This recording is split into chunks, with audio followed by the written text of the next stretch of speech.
Last night and this morning, I'm doing my homework, and my mission was to find a way Sean Strickland gets this done. The easiest path to victory for Sean Strickland. Now, you will say, well, if he grapples, Izzy's, the one chink in his armor is the grappling. Look what Jan did to him. Uh huh. That's not Sean Strickland. Sean Strickland fancies himself a striker, and he's a volume puncher.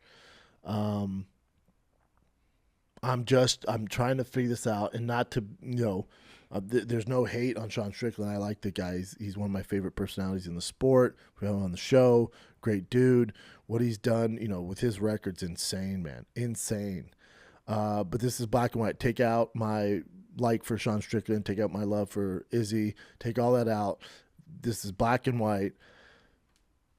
If you look at let's just start with their strength of schedule as far as their resumes go. Who, if you're arguing for Sean Strickland right now, who's his best win? What's the highest caliber guy that he's beat? Jack Hermanson? By Jack Hermanson or Uriah Hall? That's Uriah Hall 2 years ago. He's lost to the top. Like he lost to Kamaru Usman, right? He lost to Kamaru Usman when he was at 70, and then obviously he lost to Alex Pereira. He lost to Jared Cannonier. And then the UFC gave him two random tough-nosed dudes from the likes of Russia.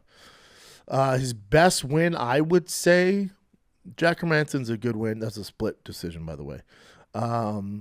His best win was probably his last fight, Magomedov.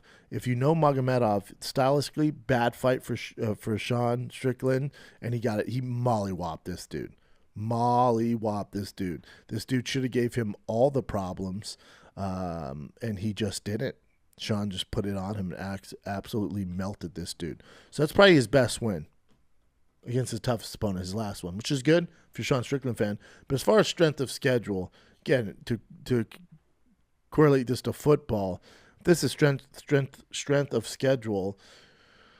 Sean Strickland's more like a Florida international, and Izzy's strength of schedule would be like Alabama, Georgia, and he's winning. He is winning. His win over Alex in his last fight to retain the middleweight championship belt, coming off a loss. That shows you the kind of mentality that Izzy has there. Obviously, he beat Jared Cannonier. Not a great fight, but he completely dismantled him. And Strickland lost him, but MMA math doesn't work here. The Robert Whitaker fight, super impressive. Vittori, impressive. Obviously, the Jan at 205. Again, this is when I will invest in a fighter. So he's undefeated. He's 20-0. Decides to shoot for the moon at light heavyweight to get to John Jones. Fights Jan, which is an awful matchup. How dare you? So they have him fight Jan. He loses that fight, right? Has to be embarrassing. He's like, God dang it. After that, he's probably back to never lost in MMA before. Lost in kickboxing, but never lost in MMA before. Comes back and rattles off 3 freaking wins. Marvin Vittori, staple, top 5 staple in the middleweight division. Robert Whitaker might be the best guy, especially at the time, not named Izzy, beats him. Jared Cannonier, savage, monster. He used to fight at heavyweight. So he dismantles Vittori, dismantles Robert Whitaker, dismantles Jared Cannonier. Then he gets Alex Pereira, the boogeyman, who's beat him before, right? Beat him twice before in kickboxing. He loses to him. Like, God, this is it. This is what the UFC was doing. Alex Pereira is the exact matchup. This is why they streamed him to the front of the line. There's a fun story there. He looks like a monster. They streamline him. He beats Izzy. I think it was actually the best thing that happened to Izzy's career. He beats Izzy.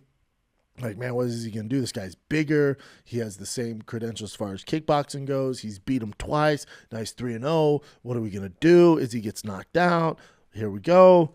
And what happens?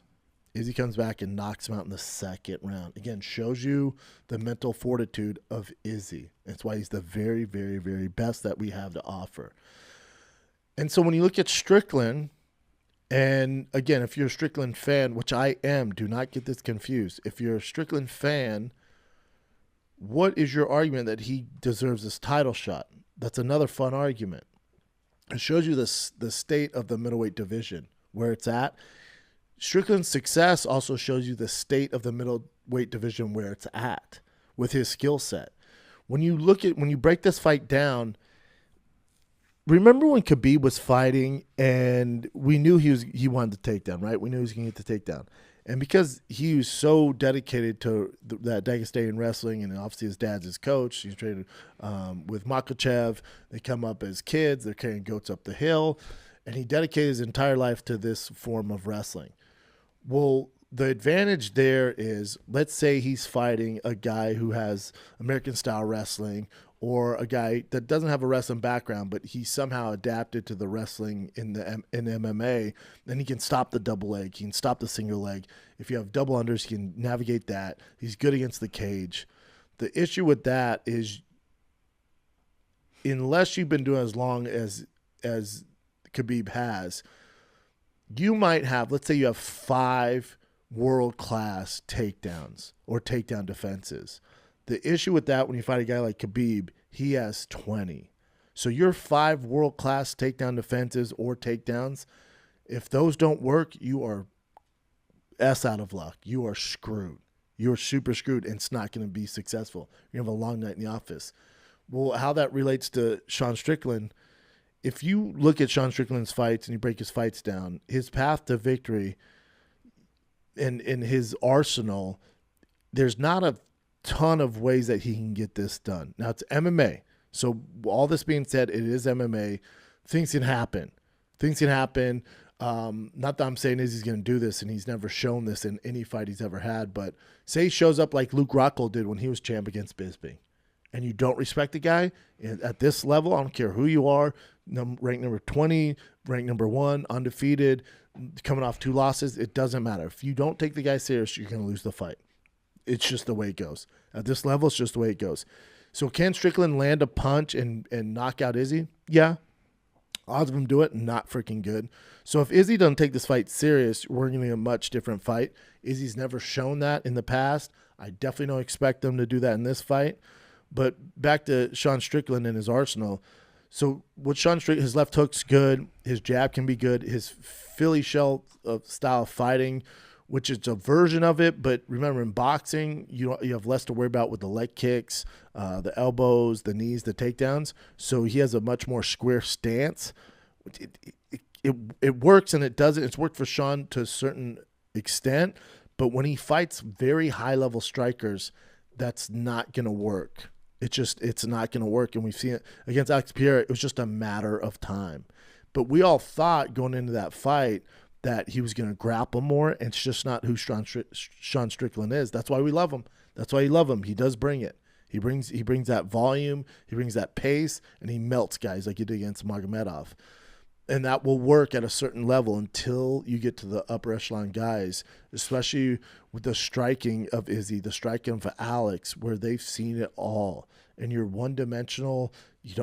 If you look at Strickland, doesn't kick, not a knockout puncher. So for 25 minutes, Sean Strickland has to apply his game plan. If you're his coach and you're looking at what do we do well, we bring pressure, we're tough, we don't really grapple, we don't throw leg kicks.